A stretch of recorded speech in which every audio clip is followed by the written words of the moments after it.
you're young, maybe in your 20s or 30s, and you see some videos and you find that some people are very happy in retirement. What are the things which are necessary, which you can do maybe even in your 20s or 30s to have a good, happy retirement? So the first thing, please understand, whatever people tell you about, every financial planner will tell you that you have to start early, invest regularly, etc. All that is true.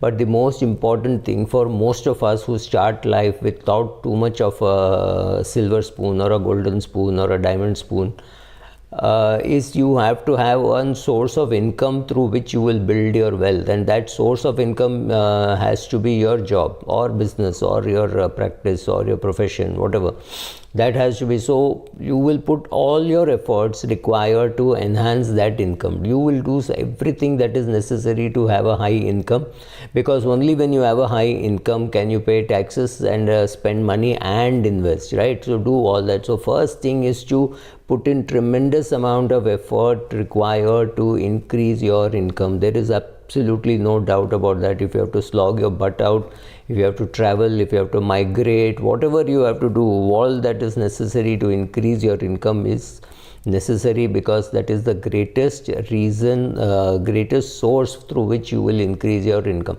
I'm assuming that you're not going to inherit anything or things like that. Then that will be your biggest source of wealth. The next thing that they do is they start behaving like they are rich. For example, when they have money, they will they earn well, they spend sensibly, they pay their taxes, and they invest aggressively. All this is necessary. Now for this, if it's a person who does not know how to live within their means, then you have to make a budget. Is it necessary for every one of us to make a budget? The answer is no. But if you think you're saving 25% of your income and you're happy with that number, don't make a budget, but at least measure what you're doing. If you are saving 25%, or if you think that you're saving 25% and you're actually saving 27%, great, you're already doing it. Then you don't need to worry.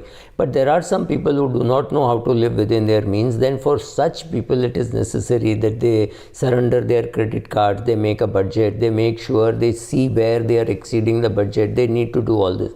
Not everybody needs to do all this. Some people need to do it because they don't know how to live within their means.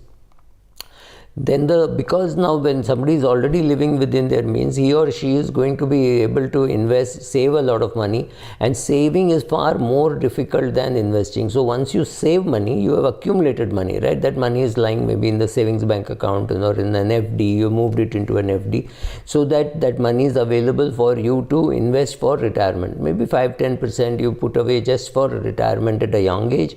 Then as time goes by, you increase it to 15-17% of your income starts being put away just for your retirement. And once many of such people are very calm about investing, they don't have to worry. They don't worry about, oh, market has reached 50,000, what will happen? Market has reached 60,000, what will happen? Should I buy? Should I sell? They are not very active. They are very clear that they have a vision. They know what is going to happen, and they are very clearly focused on their vision, and they are making sure that it will happen. And for this to happen, like I said, the first step is to increase your income. Second step, or very important step, a very good rich habit, is to live way below your means, right? So not everybody knows how to live below their means, but it's something which they can learn. If they have not learned, they must learn. The sooner that you learn, the better it is. You will have enough money to save, invest, and that can happen only when you live way below your means. These are people who don't borrow for their expenses. Never borrow for going on a trip to Goa or for going on a trip to Singapore. Now, these are not things for which you should be borrowing. So your borrowing has to be at best only for a house, and maybe for a car. Any other thing that does not make sense. In fact, there are young boys I know and young girls I know who have been told by the parents, you will not borrow for anything which is a which is a wasting asset, which means an asset which depreciates. So many of these children will not borrow to buy a car. They will use their own money and buy a small car. So makes sense, because if your asset is not appreciating, the fact that you're paying interest is going to hurt you more. So borrowing less will mean more money in your hands, and that more money in your hands will mean that you will be investing it sensibly. These are people who normally work with a good financial advisor who gives a goal and purpose to their money, so they know what they are doing, what they are saving. They don't have any requirement for the next year, 2-3 years. That money would be in equity. Whatever money they require in the next 2-3 years would be in debt. Then they would have insured themselves adequately, so that in case there is a medical emergency, they don't have to disturb their equity assets. Then they will have a good view and clarity on how their equity investment should move. Should it be through direct investments? Should it be through mutual funds, etc.? They pay a lot of attention to it, and because they understand equities, they understand markets, etc., they don't go and fall for somebody who comes and says, if you put your money here, in 3 years it will double, in 4 years it will double, and things like that. They don't fall for all these Teakwood scheme and ULIP where money will double in 2 years and 3 years kind of stuff which the bank RM tells you. You don't fall for such schemes, because when you fall for such schemes, you erode a lot of your capital which could have otherwise been used very intelligently.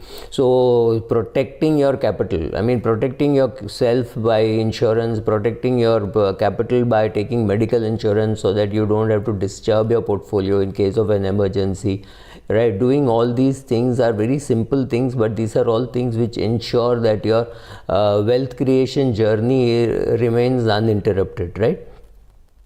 So they have proper documentation, they make a will, they make a plan, they explain to their wives and children. This is, I think, the most important thing. Communicate well within the family. Your family should know what you're investing, why you're investing, what you're going to do, what is the purpose, how are you going to fund children's expenses, how are you going to fund children's education, marriage, whatever. Communicate. Know why the family has term insurance. Your spouse should know that in case you die and you get a term insurance amount which may look very big today, you may have taken a 4 crore term insurance, but 10 years later it may not look as big as it does today. Explaining to her what she should do with the money, repay the loans if any, and doing all those things, explaining, talking, documenting, and all your assets is very important. So these are people who do all this. After you do all this, still things can go wrong, but the fact is you have at least taken the necessary steps involving taking your spouse and children above the age of 13-14 to your financial planner, sitting with him and or her and explaining to your family what you have done, and telling them that here is a will, here is a copy, I've left it with so and so. He is the financial planner, explaining the role of the financial planner. All that is pretty useful, making sure that your family understands what you're doing. Maybe some guardian understands, your younger brother, sister, parent, somebody, because in case something happens to you and your spouse, then the third person whom you have mentioned, you would have mentioned somebody as a trustee for your children, because you made a will when your children are minor, right? Involving that person, explaining, all this is very useful. Telling your financial professional what you want to happen to your assets and what your children should get, how it should get invested. Talking about all these things. When you do all these things, it gives you peace of mind. The family knows what to expect, and then you put together a corpus which is required for your retirement, and then you're reasonably happy with your retirement. So these are all the steps. I've seen people I've taken some of these steps I have not taken. For example, I have not yet registered my will. I have a will, it is notarized but not yet registered. I'm telling myself that in case I sell this house and buy another house, I will register at that time. I don't know whether I made the last move of my life in a real estate point of view. So therefore, my last stage of registering the will is not yet done, but most of the other things I have done. So these are all the things which actually, when you take all these steps, it leads to a happy retirement. But the thing is, you never took all these steps for happy retirement, but these are all useful steps which will help you be happy in your retirement. Thank you.